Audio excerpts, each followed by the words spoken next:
The domestic economy, as well as that of the SACU customs bloc, is expected to record a negative growth rate of below 5%. This calls for concerted efforts from all sides to remedy the current economic crisis. But we now need to diversify. So together, as Namibians, individuals and corporates, we need to have that conversation. We will come with a draft plan that we are going to present to our stakeholders and say, this is what we think. What do you think as a business?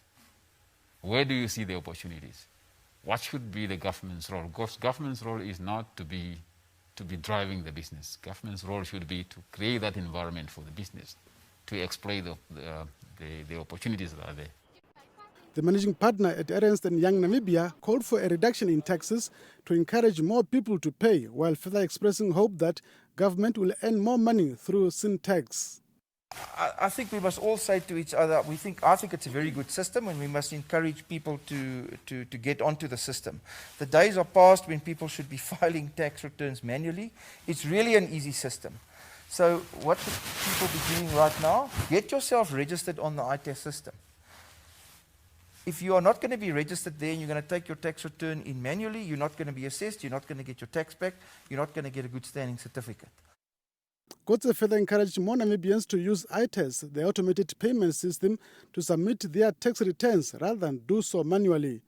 Bank Windhoek Managing Director Bernice Hans commented government on the budget, though she noted it is characterized by high debt to GDP and a high deficit. I do believe that we all need to be participants and do whatever we can to help consumers, businesses and government weather this storm. And that requires that we remain calm amidst all this adverse communication around all the news around crisis. It's very important to remain calm, to remain sober, and also to look for opportunities, even in these times. In his reply, Shiimi maintained that reducing taxes at the peak of the pandemic and economic crisis is not ideal, and stressed government's resolve in restructuring the public sector. This is the time where we have to start looking at all our spending patterns and see where can we make some savings. So we have talked about, for instance, looking at subsidies that we give to some of our SOEs. Are these subsidies necessary? Are they productive?